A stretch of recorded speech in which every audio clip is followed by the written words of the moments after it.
అర్జునుడు తన తీర్థయాత్రను కొనసాగిస్తూ చివరికి ద్వారకానగరానికి చేరుకున్నాడు. కాని అక్కడ కృష్ణుడు తీసుకోబోయే ఒక నిర్ణయం అర్జునుడి జీవితాన్నే మార్చబోతోంది.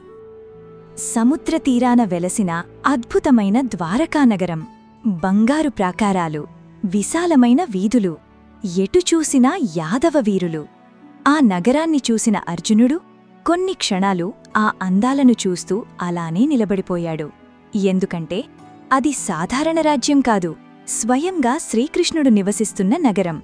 అర్జునుడు తన అసలు గుర్తింపును బయటపెట్టకుండా ఒక యాత్రికుడిలా ద్వారకలో ప్రవేశించాడు.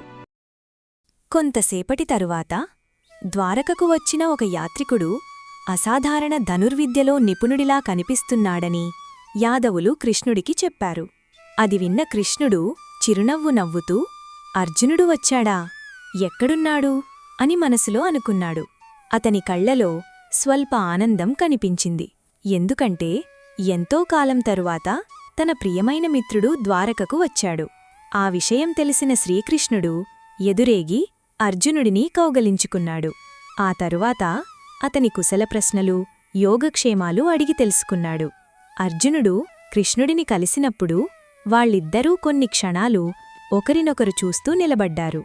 ఆ తరువాత కృష్ణుడు నవ్వుతూ, యాత్రికుడి వేషంలో వచ్చినా నిన్ను గుర్తుపట్టడం కష్టం కాదు అర్జునా అని చెప్పాడు. అది విన్న అర్జునుడు స్వల్పంగా చిరునవ్వు నవ్వాడు.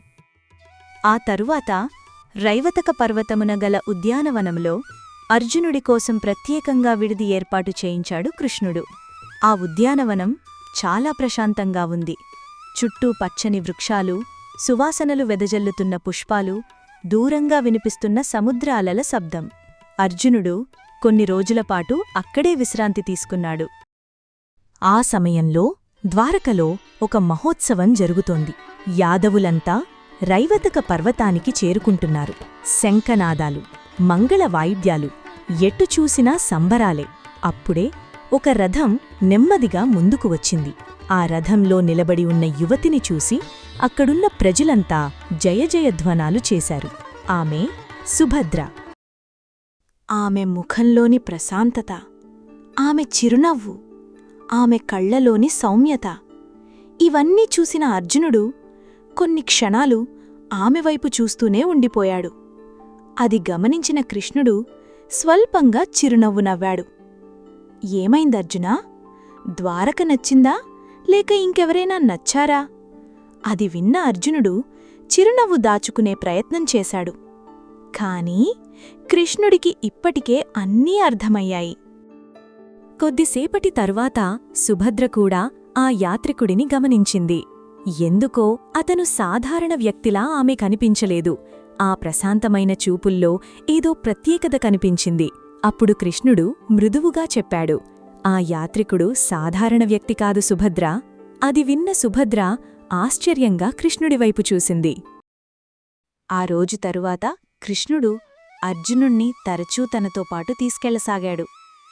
రైవతక పర్వతం, ద్వారక ఉద్యానవనాలు, యాదవుల సభలు, అలా అర్జునుడు ద్వారకలోని వారందరికీ దగ్గరవుతున్నాడు. అదే సమయంలో సుభద్ర కూడా అర్జునుడి గురించి తెలుసుకోవాలని ఆసక్తి చూపసాగింది.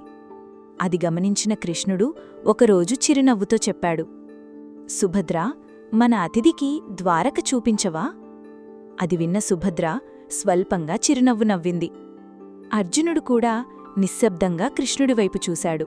ఎందుకంటే కృష్ణుడు ఉద్దేశపూర్వకంగానే ఇవన్నీ చేస్తున్నాడని అతనికి అర్థమవుతోంది. అదే సమయంలో సుభద్ర మనసులో కూడా ఆ మర్మమైన యాత్రికుడిపై ఆసక్తి పెరుగుతోంది. కాని త్వరలోనే ద్వారకలో ఒక సంఘటన జరగబోతోంది. ఆ సంఘటన యాదవులనే ఆశ్చర్యానికి గురిచేయబోతోంది.